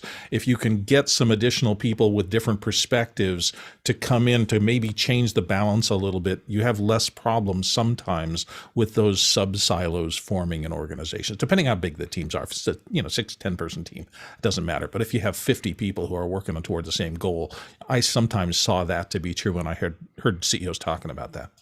Yeah, that's a good point. And thank you, because I feel like that you cleaned that up of what I was saying, because I was like, well, social media is not just young people, but it just depends what platform you are using and just the experience and adaptness there. Alex? I would say personality as well, in the sense that there are some people who are really going to just want to get the job done. And there's, they'll pay attention to the little detail. And some people that'll pay attention to every little detail that's there. And then there'll be other people that are constantly trying to break new ground. Having all one or the other, not useful. If someone's paying attention to all the little details, sometimes it's hard for them to look at the big picture and see what those are. But you need those people in your team. You need the people who are paying attention to all the little logistics and all the little bits and pieces. You also need people who are trying to experiment. But if everyone's trying to experiment all the time, there's a tendency for a team leader to hire lots of people like themselves. But if you hire a whole bunch of people that are out of the box thinkers, you just end up with just a giant mess. So you need people who are trying to manage small details, people who are people who are trying to break new ground. And that, as you build your team, you want to have a little bit of all of those things. And that's going to keep it vibrant without it losing control, And so that's another thing to kind of think about as you start to organize your teams. Next question. Mark Baker in Truro in the UK says, how do you give extensive detailed notes to someone on your team who is underperforming without them getting frustrated or taking it all to heart? Lois, sorry. Yes, Lois. So one of the ways that I've dealt with that in other situations is to give extensive detailed notes to everyone. So no one is feeling like I'm being picked on, I'm being singled out, I'm doing bad. And the obverse of that is after you've done that, you can get everyone to write their descriptions of what they are supposed to be doing. And that way you get to feedback to know whether or not they understood you in the first place. Alex? One thing is that it really has to come from a place that makes them better. It's not like, how do you just get the job done, but how am I making that person just better at what they do? And it really has to come from a place of caring about them, is really important as you give people feedback. The other thing is I use myself a lot. So if I really want to brick somebody, I'll usually talk about how I do that thing. And I look for examples in my life where I'm doing the same thing that they're doing. We're all of us are remarkably similar. So you can usually find an example in the past of what you're doing that is like what they're doing and use it as an example for it, because it keeps the finger kind of going this way rather than that way, and it makes it a little bit easier for people to sometimes get in there. And then the other thing is if correction is 1/10 of what you talk to them about, it's a lot easier for them to handle. If it becomes nine out of 10 things that you say to them, they just will start digging their heels in. Next question. Douglas Carmichael's up next, and he says, how can you build cohesive remote or distributed teams? Alex? Lots of communication, since no one else has their hand up. Like just, being able to get back to people, being as responsive. And I'm not always good at that. I get busy and have trouble with that. But I think that, one of the big cohesive things is clear vision of what you're trying to do. Sometimes that happens. Sometimes it doesn't because of the nature of the pieces. But getting back to even people, just telling people you hear them, so that they don't have long distant silences is problematic. Lois? So one of the things is to have the various remote or distant team members meet with each other some way, whether it's on Zoom or something, so that even if it's only for 5 minutes before the business of the meeting starts, and people can chat with each other a little bit so that they're feeling comfortable with each other. And also on the other side is there's having social activities, whether that be games, or what we do a lot of times too is sometimes for meetings is we'll send out lunch so that, we're eating lunch together. Again, this is from the idea of having a remote team. So there's some sort of way that we're having some camaraderie outside of it's just another meeting. So just little ways that you can add a little spice in helping the group when they're building together. Next question. Seventh Scroll in Brooklyn comes up with, as a community health nonprofit, how do you successfully balance publishing content, training team, and recruiting new team members? Bill? This is something where I found that checklists and or agenda setting in a written form, and occasionally, if it's appropriate, in a written form that is posted. The only way you can keep people going in the same direction is to let them know what they're supposed to be doing. So I would consider putting those targets on something that you go through, whether it's at your weekly meeting, whether it's even daily meetings, if you're really you think this is critically out of balance. But what you don't measure gets left behind. So that's a technique to help you keep more balance in what you're doing. Alex? People have to be to build the team. People have to be inspired by what you're doing. They have to see like, oh, I want to be part of that. Not that you're trying to ask them to help, but that there's something that they're interested in. So they have to see what they're going to get out of this. And sometimes that's knowledge. Sometimes that's skill. Sometimes it's a meeting of feeling connected or making a difference. But they have to know what that is. As a nonprofit, you can, that the big thing is they have to see that all the time because they don't have to be here. So if they don't, they can see it not being valuable to them for only so long before they'll leave. So you always have to be kind of being able to find a way for them to understand how that makes a difference and why it makes a difference. And so I think that's a big piece of that. If you can do that, if you can solve the vision problem, then it's a matter of delegating and knowing that it's not going to work as well as you think it would. They're not going to all do it the way that you would. and it will be, and eventually they'll do it better than you. So you're going to hand it off. They're going to do it in a certain way. You're going to, and then you have to figure out this dance between them. And then eventually, generally, if you do it well, they'll outperform you because they're spending more time on it. You're spending time thinking about all of these different things. They're spending time thinking about that one thing. And if you're good at it, they'll get better at it than you are.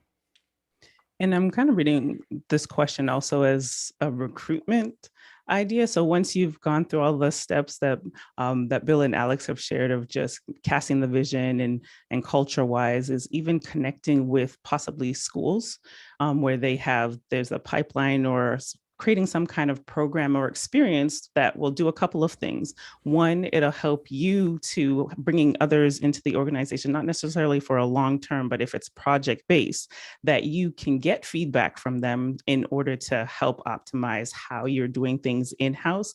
But then also that helps to build a pipeline for you where students will possibly summer internship, fall internships, whatever the case may be, to just kind of come and help from a talent perspective. So it's always good from the recruitment side of things. Next question. Next one comes to us from Jason Panks in Nashville. He says, thoughts on how a junior position person could help build the more senior team members up in a positive way? Oh, great question. Alex? Oftentimes a junior person will come with energy and the experienced person will come with experience, and knowledge. And so it can make it more fun for the experienced person if you can kind of set it up that way. I find that the two things and this is the balance that you have to do. If you don't give people enough to do, they get frustrated and bored. And if you give them too much, they fold. So a lot of it is looking at the person that's jumping in as a junior person and trying to measure as best you can what they're capable of. And a lot of it in general is listening to people and watching them and just really intently they're not just a person that's fulfilling that role, but what are they actually interested in? And what gets them excited? And you're trying to figure out where they fit into it. And sometimes it means changing their roles from one thing to another, and because they're more interested in this thing or they're not very good at this thing and they're not good at it, a lot of times they're not interested in it. And so trying to keep on forcing that doesn't necessarily make it any better. So finding what they're passionate about and then giving them some fuel that direction can often be really useful as far as getting the most out of them. Courtney? Yeah, Alex's suggestion was for the senior member affecting the junior member, I think, maybe. Well, both ways.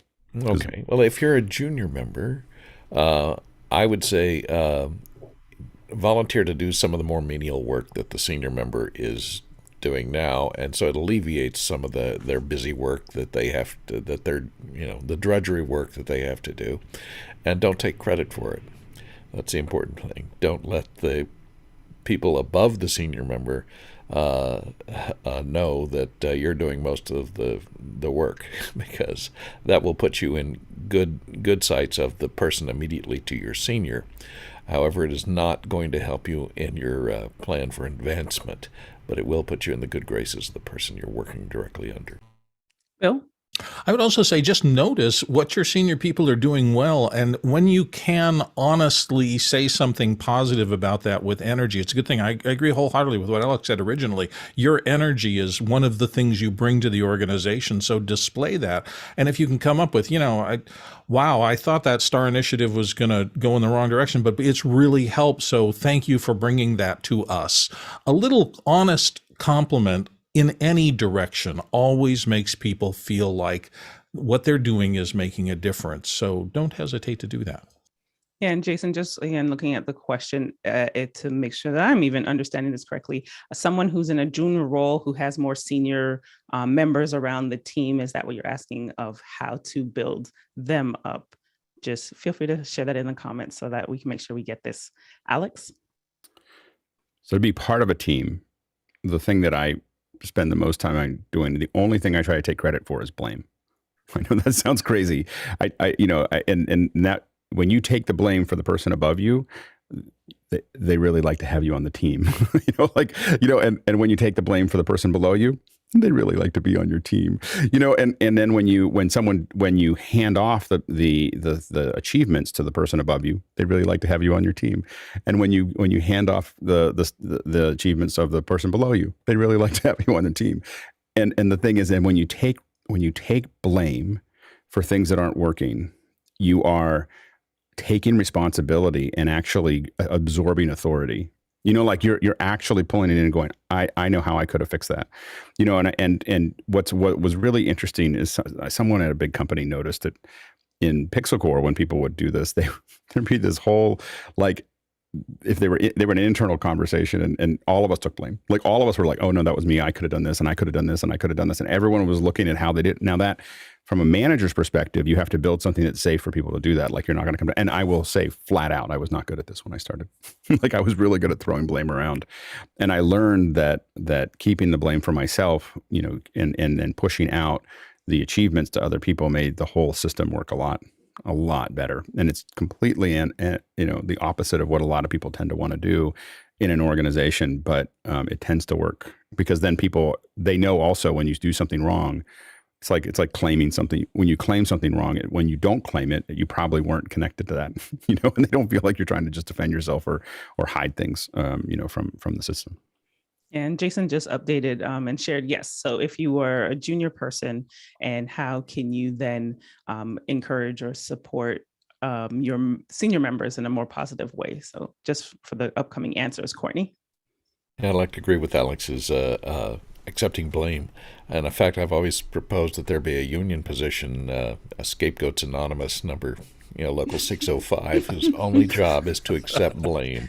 And just walk around and just sit in a team for a little while and go, oh, that was my fault. Hey, they're there to volunteer as being their fault. I think it'd be a perfect union position. It'd be great.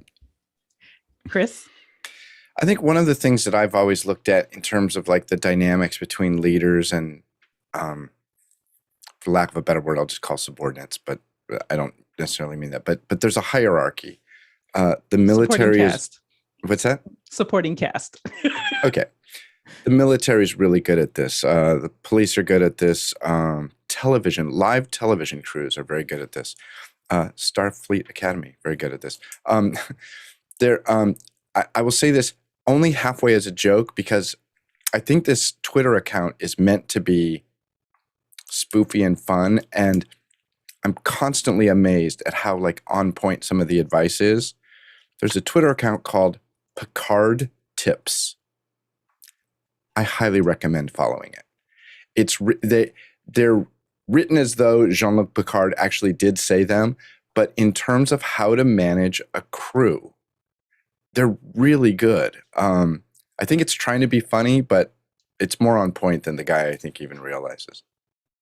And I'll round out by just saying, you know, when you find out what people care about, whether they're more senior in a more senior role than you are, and just really listening, by listening and finding out what they care about, then adjusting your feedback accordingly is always helpful. Next question. Next question comes to us from Lois Richter in Davis, California. And here on the panel, how do you successfully add a new person after a team is already going strong? Alex? Carefully and with lots of buy-in. So making sure they know who that person is.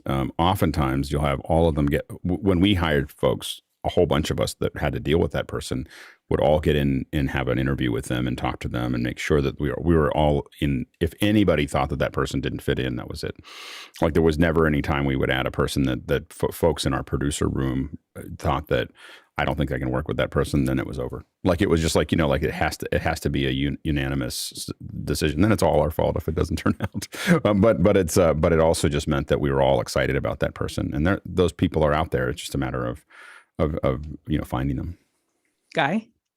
Yeah, and the interview process will have 2 or 3 rounds, and so coming in on the second or third round and meeting the team and getting to see who's who and letting them have a say-so in picking who they like.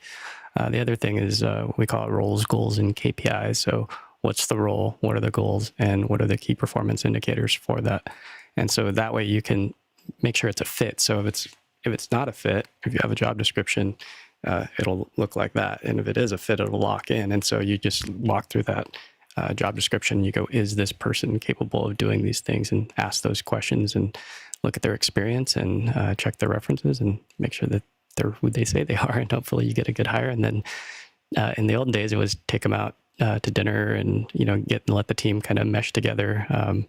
That's like going and doing golf and some of those things that just build team. I don't know how much of that's going on with COVID, but that's another nice thing about letting people know is that in these times, having backups in case somebody does get sick. So that's another way to paint the picture, because some people might be like, is this guy coming in after my job? And so you got to be aware that some team members might see them as a threat. So you got to be careful of that. And so paint the picture of, hey, do you want to take vacation this year? Like you got 2-3 weeks off. This is the guy that's going to be filling your shoes. So you want to train them up and make sure that they do a good job. And then documenting some of those procedures so that they can do the job, so something's not skipped and all the passwords and all those things are in a repository where people can get to them and be successful. Bill? Yeah, I would just also note, if there are particular reasons you're bringing them into the team, do a good job of articulating those. If you're, saying, here's Tom, he's coming into the team, welcome him, that doesn't really give anybody a reason why he's coming in. If you're saying, Tom is coming in, he's a whiz at C++ and we need extra that, so that he's going to be there to help that team perform in that area, it gives them a sense of, oh, okay, there's a reason behind this ad. It's not just a random. Good point. Next question. Lenny Nelson in San Antonio is up next, and he or she says, any recommendations for finding local crews for a single event? Matt.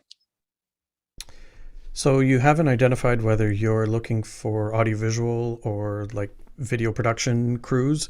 So let me start with audiovisual. I've done events all over the world, and I'll start on Google and look for an audiovisual supplier in that city.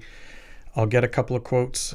I usually go for the middle one, and then I'll ask for references and talk to the references and make sure that they do a good job. And that's if my network doesn't know somebody in that city already. And that's often the best way to find a local crew, is to ask people that are in the business to get you a reference. Hit me up on Discord if you want. I'm sure Alex could help you as well. He's worked all over the place. If it's a production crew you're looking for, I've had a lot of success with Mandy.com, which is a great website for finding production crews, and as well as talent if you need it. But really, really great resource for finding crews all over the world. Super handy. That's Alex? all I got. I will admit that almost everybody I hire is within 1 or 2 degrees of separation from people that I know, or from me, and so generally, I've done this for 20 years. And so I have a lot of people in a lot of places in the world, and I have definitely go-to folks in most continents that are like, this is the team that I use in this continent or this country or this area. And so I go to them first. If they're not available, then I usually will ask them for a recommendation of who can I do it. And especially they're less sensitive to that when I'm coming to them all the time, and they know that I'll come back to them again when I'm just doing this for a moment, because I can't do that. The other thing that I do is I tend to build, if I don't have enough people, let's say I need 6 camera operators and I find 1 camera operator, I ask them who do they want to work with? Because they'll build me a team that is the people that they like to work with, and generally they'll feel accountable for that that team. So they they're the ones that recommended them. We've had issues where I had someone in LA build a team for me, and then he kept track of everybody. Everyone kept everybody in line for me, because it made him look bad to say that this was the team that needed to be there. There's one person that was a yacker. So anyway, that's one thing we tend to get rid of in teams. Like, we don't say anything during the show, but we tend to not bring yackers back. So anyway, so that helps a lot. Knowing people. I've never actually used an online resource to crew anybody, because I just don't. I'm always worried, And we have used crewers at times. That's a more expensive way to go. So we've got a crewer that will do that, and has a crewer just basically has a deep Rolodex of folks. But I try to avoid that. And anytime someone does well on a team anywhere in the world, we take note. Like, we have a whole process, and then we have then you also have DN do not calls or rankings of folks that were just that's not what we want in our team. And so we but that's the, and that's something as far as being on a team, you have to be accountable for too, is knowing that people are, your producers are not talking to you about what you're doing well or not well in real time because you're in a show, but they just know in the back of their head, they get to hire you again or not. And you always have to think about that as a team member. Always taking mental notes. Yes. Yeah. Bill? This is really outside the box, but if you're in desperate circumstances and you can't find that link, I've asked for recommendations from people in a particular city who are not in the field. What is the name of the rental house that everybody goes to for the higher end stuff? And do you know who the rental manager is? And if I can get that name, then I will call that rental house and say, dear rental manager, you referred to me by here. I'm coming into town and I'm doing something. Who do you know who does a lot of this kind of work that I should look for? That, the person who's using the equipment constantly will generally know the lay of the land in that locale much better than I will. They'll know who has the skill sets. And I found a couple of really good people. In fact, I found a guy who I used for 30 years because it was a recommendation from the rental house because he was renting the same stuff I did. So just another tip. And to that point too is looking at some of the associations that are there, because whether it be, film, according to what your need is, but they are aware of their members' skill sets. So that might be also an added bonus there. And Alex? Yeah, and a portion of why Office Hours got built was to build a global community where we know, I'm constantly pinging people for, I need help with this. I need help with this. I need help with this, the right person at the right time for the right moment. And it's a huge network of folks that are kind of, and the way to be part of that team is to do things inside of that organization. That might be being on the panel. It might be part of After Hours. It might be, but when you're helpful, you're being part of that network. And so all of us have this kind of built-in network to do it. And I think that for those of you who are, for folks who are watching that want to do it passively, that's fine. But as you take more roles within the group, more people get to see you and get to know you, and that they want to hire people they know. And then the key in a group like this, the key is to make sure you knock it out of the park, because if someone hands it to you, because obviously your reputation is everything. And this might be a little unconventional, but depending on your time, how much lead time you have before a project, is using places like Instagram, where you can use hashtags and help you find locally, where you can follow people and just kind of see it, comment and build. So that's more of a long tail game, but that's just another one, because I do in different cities follow people. So I have an idea, if necessary, coming down the line, okay, this might be someone that I can speak with. Chris? Oh, Alex, sorry. Go ahead. All I was going to say is that if you're on, when it has suggestions in Facebook, if you have a camera or a boom in your shot, the chances of me of friending you are extremely high. Okay, it's like that crazy. It's not just me. Hundreds of audio guys and video folks, because they had a big old camera but your profile picture in Facebook is super important, because if I don't see that, I'm like, we'll see. But if you're putting your profile picture in, it's like follow, or friend. And I never know if I'm going to use it, but I hear things go by in the feed, Right. Chris? Interesting comment. When it comes to Instagram's ability to search locally, that's hugely beneficial. It's really powerful. For other things besides our business, when I was house hunting, I actually used that to look at neighborhoods and go, are these the kind of people that are posting in this neighborhood that I want to have be my neighbors? It's an interesting, it's hugely beneficial. Next question. Courtney Gooden in Hollywood says, how do you prevent your team members from splitting off and taking your clients with them? Non-competition contracts are unenforceable in many states, he notes. Alex? First of all, there's a couple different ways that we kind of manage this process. So number one is, you want your team members to be excited about working on the team. So that's one piece of it, is that this is something that they feel connected to you. If you have a transactional relationship with your team, they'll have a transactional relationship with you. So having them feel, but again, these are all things I haven't done well in the past. So I do better now, but I've lost clients to team members. So the ways that I've lost people is A, I had a transactional relationship. B, I handed off the relationship with the client to that team member. So I'm doing other things. I'm not interested in working on that anymore. I have a bad habit of, I'm really interested in something that's hard and difficult and exciting.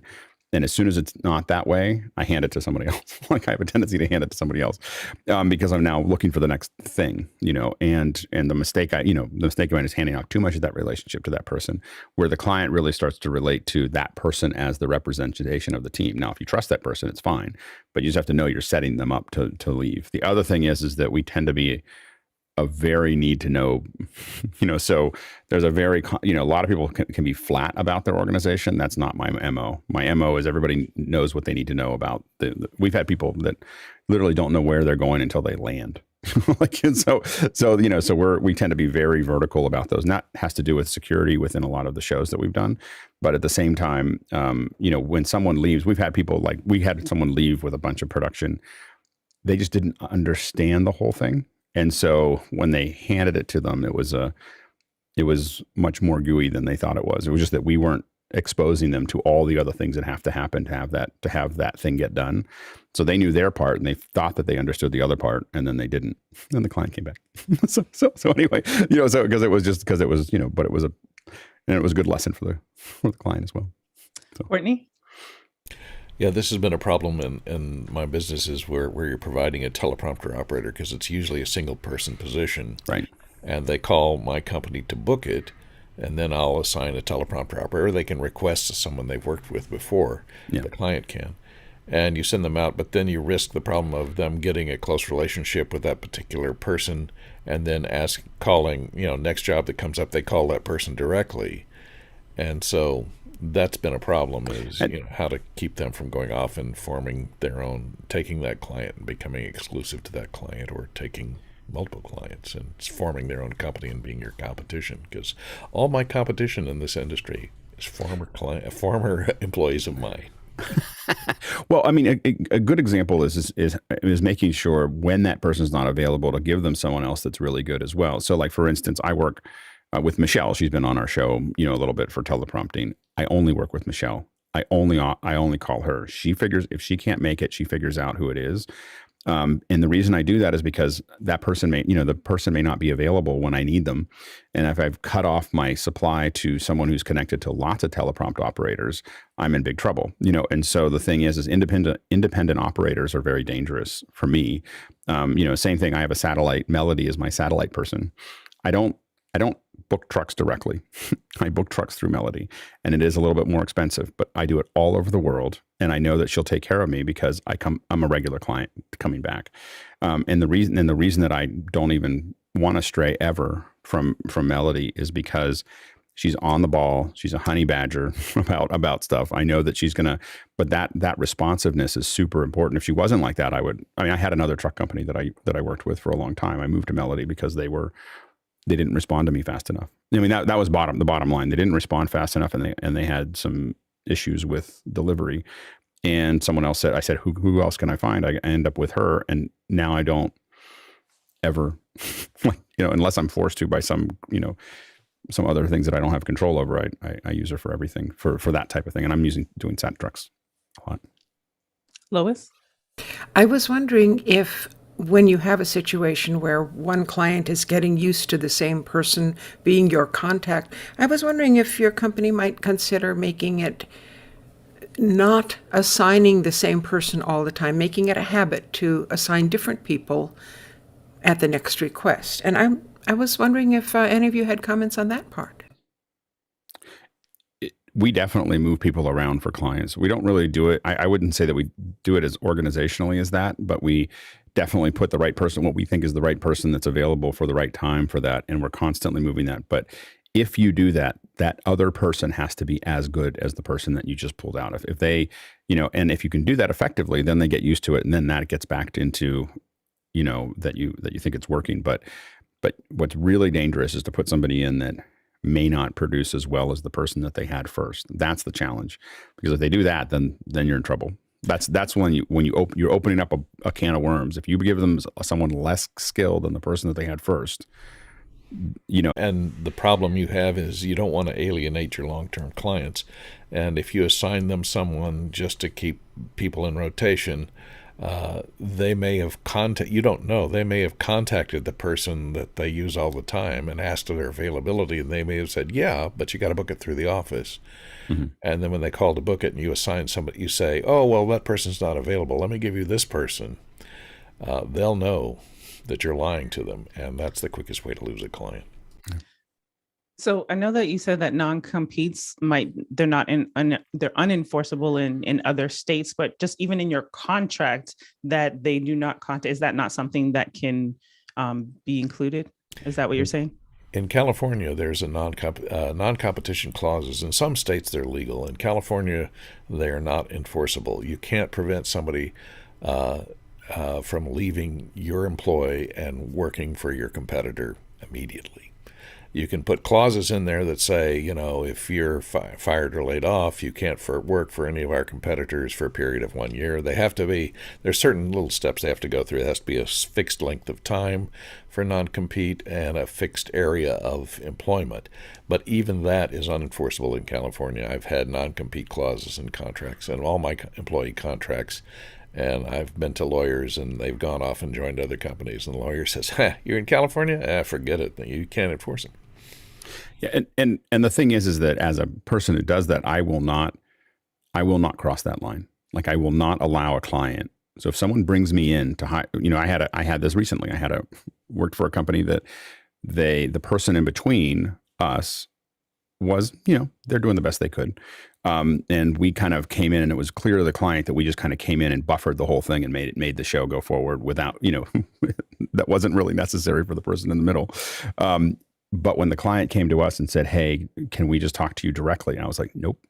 Because I didn't know that. I was like, I am not, that was like a big no. And I said it nicely. I said, oh, I'm sorry, we can't do that in our policy. I was very apologetic, but I was not going to cross over. You crossing that line as an operator or a company is if people don't feel safe around you, you're done. And so that client is not going to give me enough work to replace all the work I'm going to lose when everyone around me, because people will talk. It's a small world, yep. And there's people that I won't put on shows because I go, oh, I know they'll just try to take my work.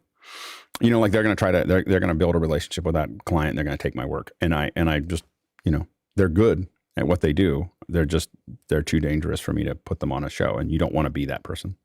Yeah. Character speaks a lot. Mm-hmm. So next question. Chris Fritchie in Tomball, Texas says, what's the best way to encourage clients to give as much information up front as possible? I've seen team members leave because simple tasks become buckets of rework because of direction and specifics not being defined. Courtney. This is a big problem in my business, that all I need is like three points of information. What time is it? Where is it, the job? And can I send me the script? Because I've been in the business long enough, I can look at the script. I can know what equipment's going to be required, and I can figure out what kind of camera they're going to be using and what the situation is, the number of people that are going to be involved, et cetera, et cetera. But they're so secretive about the script, and they want to keep changing the script until the last minute. They're reluctant to send anything. They won't send that till the night before. And so I'm backpedaling, trying to prep equipment that I don't know what I'm going to need until the morning of the shoot. And that is a big problem. Convincing them to trust me and give me the script ahead of time, even though the words may not be right, it may change. That's fine. We're happy to make changes. But without knowing what the task is until you get there, you can't really do a good job.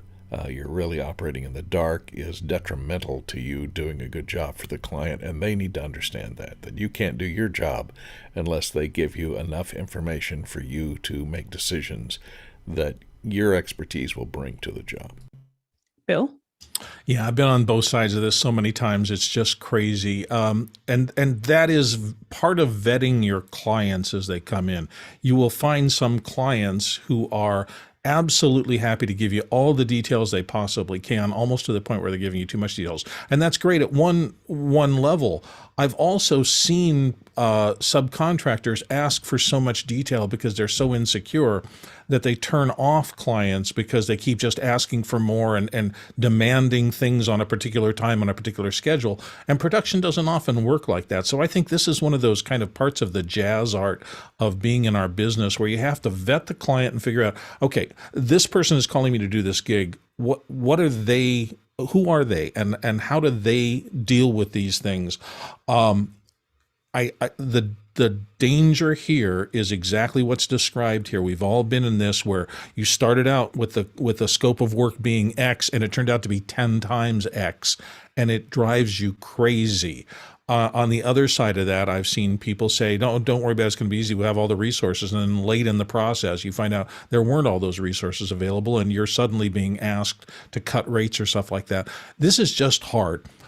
It's good to have some questions that give you an insight into the kind of client you're working with and how upfront and how analytical they are in helping you do your quotes right.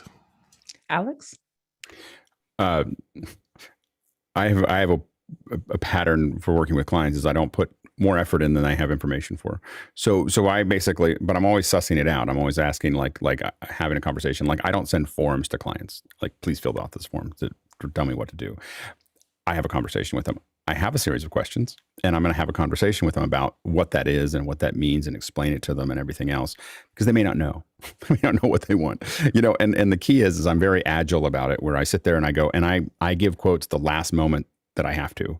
And the reason I'm doing that is I'm having a bunch of conversations with them and I'm doing all this stuff. And then I land with a quote, like, this is what it's going to take. And, usually they're asking for it by the time I hand it to them. But I do that because, and I give them an up front, like, this is probably the ballpark you're looking for, and this is what you're looking, but we still have to figure this stuff out. And I tell them what's going to affect that. But when I'm working on that stuff, what I don't do is overbuild. So if they don't know what they want, I'm going to show them lots of little things ahead, like, hey, I'm working on this. Hey, what do you think of this? What do you think of this? And it gets them excited and it gets their juices flowing. In our creative area, we don't, when you're in a creative environment, they don't know what they know. They don't know. And even if they know, as soon as they see something, they're going to think about something different. And so I tend not to spend 40 hours or 20 hours working on something that I don't know if they want to see that. I might show it to them, and then they'll say, oh, but I don't like this. And I want to keep that effort to the right. And if I'm spending more effort on it, it's because I'm excited about it and I'm interested in it as a knowledge experiment. And so I might spend a lot more time on it because I'm experimenting with it, but I don't hold them accountable for that process. Next question. Next one comes from Liberty White in Atlanta, Georgia. What skills or characteristics should a good manager team lead have? Guy. Yeah, somebody who could communicate the vision and the goals and show people what they're doing and what their role is in it. One thing that I've also found that was helpful, and this came from one of these Tony Robbins tests, was this thing called a DISC personality test, and it just helps you realize who's on the team. Some people are like me. I'm what we call a DI, a dominance and influence. So somebody who's more enthusiastic, outgoing, persuasive, results determined, direct, where you need to balance your team. If you have too much of this, if you hire all the I's, they will it's not a good fit. You need people that can dot the I's, cross the T's, and get paperwork done, get logistics done. So different people have different skills, and you need to be aware of them. So if you're a good leader, you need to know who's who on your team and who can get stuff done. Otherwise, things aren't going to get done, or there's going to be some potential backstabbing, or there's all sorts of things that can happen when you get the wrong fit. And so you want to be very aware as a leader of that fit. Next question. Next one comes from John Snyder in Reno, Nevada. How do you know when you're doing a good job building your teams? What signals are you looking for? Alex. Communication. Like, they're communicating. They're talking about what's working. What I find is that when I'm doing a good job, again, I talked about giving away blame or taking blame, like pulling blame in. When everybody's doing that, then it means I've created a safe space for them to do that. Like I've created a place where they don't feel like they have to defend themselves every single time something isn't working. We want to be able to, have people feel like they can take that responsibility without retribution. And so people talking about what they're not doing well is a big sign for me that the team is starting to work. Next question. Chris Clark In Tempe, Arizona says, in my service in submarines, a vital element of building a team spirit was that the captain sought out the life stories of each crew member. Is there an analogy here for the live streaming profession? Bill? I think there's a lesson here for life. I mean, if somebody is on your team and they're suddenly have a drop in performance, getting to, what's going on, they say, oh boy, my brother is really sick and it's driving us all crazy. And that might be the appropriate time to empathize and back off a little and say, listen, we'll figure out a way to backstop you. You do those kind of things, listen to people's actual situations and respond to them to help. You will build loyalty like nothing else. Alex? I try to use the downtime, when we're waiting for something or whatever. I try to do the best I can to ask questions about people. I don't always do it. Sometimes I'm focused on stuff, but a lot of like finding out more about what they're up to and what they try to do and just it just helps me understand them more. I don't really have none of my stuff is very calculated. It's mostly just me being interested in figuring out what else they do, what makes, what are they excited about? And I look for things that overlap with things that I'm excited about. Next question. Marty Adius in Maryland comes up with where professional people have predictable motivations for doing good work. Volunteers can have a wide range of personal motivations. How can this challenge a team leader? Courtney? Well, one thing that can be challenging is because a volunteer may be coming in as a newbie who wants to learn. And that can become a hindrance if you're doing a lot of instruction on the set because it can get in the way of you doing your job. If you're having to explain everything you're doing to the newbie, the volunteer, that person may not even be getting paid, but you're educating that person, which is, good, but you got to be careful that it doesn't detract from you being able to do your job. Alex? Yeah, one of the things we try to do is have time where people can talk about what worked and didn't work, later. So that, and that, what that does is it creates a space to have the discussion about, I don't understand why this isn't working. During a show, we try to not give people things they don't know how to do, and spend time prepping them if we do. Like if I have camera operators that have never done this before as volunteers, I'll spend hours with them ahead of time to talk about what I expect. And then during the show, I'm not trying to explain anything and they're not trying to ask anything. And then after the show, we have an open discussion about what they didn't understand or what they want to know more about. Bill? And really quickly, I was chairman of a festival that was a fundraiser, and we had teams of hundreds that would come in to do this every year. For the volunteers, often they were coming out of corporate volunteer banks, and the big companies sometimes have groups they will send out to do a community 501c3 project. The most important thing for me was clear, present training. We did it in video so that when a volunteer comes in to work for a couple of days, we know they're going to get the right information in as concise a process as possible. Then they can do their volunteer work and get out of it afterwards. Next question. Douglas Carmichael, one frequently used argument for in-person work is the spontaneous interactions and small talk in the office. Do you think those interactions can have a negative effect of decreasing productivity if not controlled? Alex? One of my biggest annoyances of being in an in-room is small talk. It's the constant chaos of people talking. I mean, it's what I love about what we do with After Hours is that I can turn it on, I can turn it off, I can be available, I can not be available, I can do all those things, and I have control over it. When you're in the same room, you don't.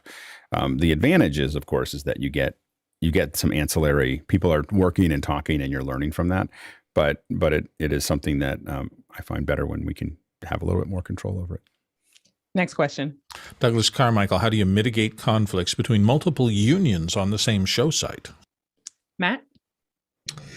So I've actually experienced the opposite. I do a trade show every year in Vegas that there's multiple unions on site. It takes an electrician, a stagehand, and a carpenter to put a TV on the wall. So anyway, and there's clear lines between each union of what they're allowed to do, so that makes it super clear for everybody involved. In production work, I'm not sure.